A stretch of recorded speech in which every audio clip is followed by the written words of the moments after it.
Olá! Hoje a gente vai tratar de elemento subjetivo. O que é o elemento subjetivo?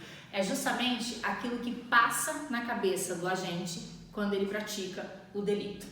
Quem trata desse assunto no Código Penal são os artigos 18 e 19, teoricamente, que vem apresentar as espécies. Mas, na verdade, essa parte ela é extremamente sensível na parte especial, lá nos crimes. Então, quando a gente fala de maus tratos seguido de morte, a gente tem que analisar essa tipificação em face do elemento subjetivo do agente, que pode ser diferente de um homicídio praticado mediante tortura. Então, vejam que nos dois casos a vítima morre e nos dois casos eu posso ter o mesmo tipo de conduta sendo praticado contra essa vítima. O que vai diferenciar uma da outra é o que passou na cabeça do agente. O artigo 18, no inciso 1º, ele vem definir que o crime é doloso quando o agente ele quer o resultado ou quando ele assume o risco de produzi-lo. Então, para o Código Penal, a gente tem o dolo direto, que é quando ele quer o resultado, e o dolo eventual, que é uma das espécies do chamado dolo indireto. Ele não quer o resultado, mas ele é indiferente à ocorrência desse resultado. Se esse resultado acontecer, dane-se, o problema é da vítima, eu não estou nem aí. Então, o dolo eventual, na parte especial, nem sempre ele fica bem evidente. Na maior parte dos crimes, a gente só poderia diferenciar um dolo direto ou um dolo eventual no caso concreto. Se a gente pegar o homicídio, matar alguém, eu posso ter aquele que foi lá e deu um tiro na cabeça da vítima, que está evidente o dolo direto, e aquele que está lá fazendo uma determinada conduta e fala assim, se você não sair, eu vou atirar de um jeito ou de outro. E aí ele demonstra que ele assume o risco. Se a vítima não sair, problema dela, ele vai continuar a conduta dele.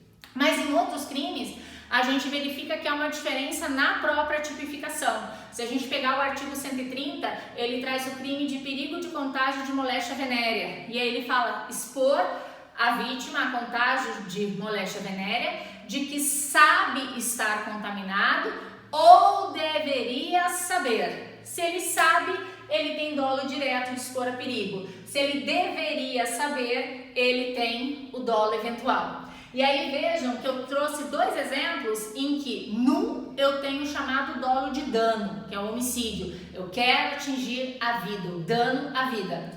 O outro é o chamado dolo de perigo, eu quero expor a vítima a perigo. Nada impede que eu tenha dolo de dano direto, dolo de dano eventual. Dolo de perigo direto ou dolo de perigo eventual. Eles podem se cruzar. O dolo de dano e o dolo de perigo está intimamente relacionado ao tipo de crime. Se a gente pegar aquele capítulo do artigo 130 ao 136, são os crimes de periclitação. Periclitação vem da palavra perigo. São justamente aqueles crimes em que há o dolo de perigo.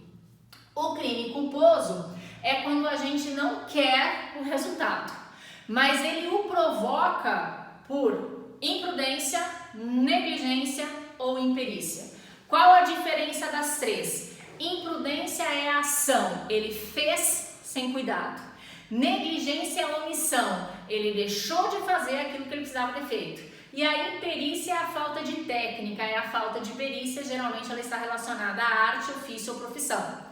Nada impede que no mesmo contexto eu tenha as três emboladas no crime culposo, ou seja, ele foi imprudente porque ele excedeu a velocidade, ele foi negligente porque ele deixou de fazer a revisão no carro, o freio estava falhando, e ele foi imperito porque ele não tinha habilitação. Então, nesse caso, o acidente ele é oriundo da somatória dessas três condutas. Mas o que é importante? No crime culposo, o agente ele não quer o resultado.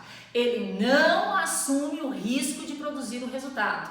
Ele age pelo chamado princípio da confiança. Por mais que ele saiba que ele está agindo de forma imprudente ou negligente, ele acha que ele dá conta. E aí surge ou a culpa consciente ou inconsciente. A consciente é aquela em que eu prevejo o resultado e o homem de inteligência média preveria o resultado e eu previ. Eu sei que se eu passo no sinal vermelho eu posso causar um acidente, mas eu acho que vai dar tempo.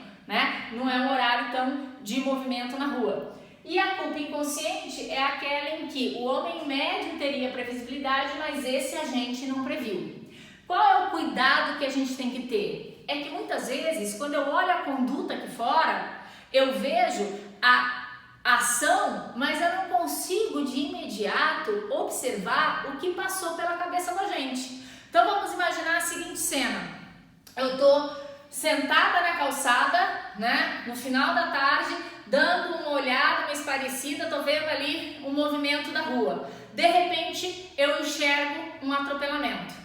O agente estava andando de carro, viu o seu inimigo mortal atravessar a rua, ele acelerou e matou. Queria matar. O que a gente tem aqui é um dolo direto. Ele está dirigindo seu automóvel, a vítima, ele buzina porque ele está com pressa, a vítima não sai do caminho, ele atropela. Ou seja, ele assumiu o risco. Ele está dirigindo, ele passa naquele sinal que acabou de ficar vermelho, ele achou que fosse dar tempo, não deu e ele acabou atropelando alguém. E ele passa ali, aquele sinaleiro é novo, ele não tinha visto ainda o sinaleiro, achou que podia ir e na verdade não podia, atropelou a vítima. Vejam que eu sentada na calçada, eu vi 4 situações idênticas. A diferença entre elas está no elemento subjetivo. Então, essa é uma parte que teoricamente é muito fácil, na prática ela é difícil, porque a gente tem que extrair o que passou pela cabeça da gente naquilo que circunda. Então, se eu matei meu inimigo, provavelmente vai ter provas de que esse camarada era meu inimigo, já tinha jurado ele de morte, né? Se ali eu provoquei por dolo eventual, após o acidente eu fiquei indiferente à vítima, nem aí pra ela. Agora, se eu fiquei desesperada, se eu chamei socorro, tudo isso mostra o quê? Uma culpa consciente. E se eu levei aquele susto porque sequer eu vi, né, falando, não tinha visto esse sinaleiro, aí o que a gente está falando é da culpa inconsciente. Qual é o cuidado que a gente tem que ter? Dolo é a regra em direito penal. A culpa é exceção. Eu só posso punir os fatos culposos se expressamente previsto em lei. Então, se a gente pegar o primeiro capítulo do Código Penal, homicídio, instigação ao suicídio, infanticídio e aquelas 3 tipificações de aborto. O único que admite a modalidade culposa é o homicídio, porque está lá expresso em lei. Artigo 121, parágrafo 3º. Se o crime é culposo, pena de tanto a tanto. Pode acontecer faticamente uma instigação ao suicídio culposa? Pode, mas não é crime. Pode acontecer um aborto culposo, seja da própria gestante, seja de terceiro? Pode, mas não é crime. Então, a culpa tem que estar expressamente prevista em lei, o legislador vai dizer, se o crime é culposo, pena de tanto a tanto. Ele é exceção no ordenamento jurídico, dá pra gente pôr no Código Penal, nos dedos das mãos, os crimes que admitem a modalidade culposa. Isso é o que a gente encontra no artigo 18. No artigo 19, a gente vai se deparar com aquilo que a gente chama de préter dolo. Daqui a pouquinho a gente volta para falar dele.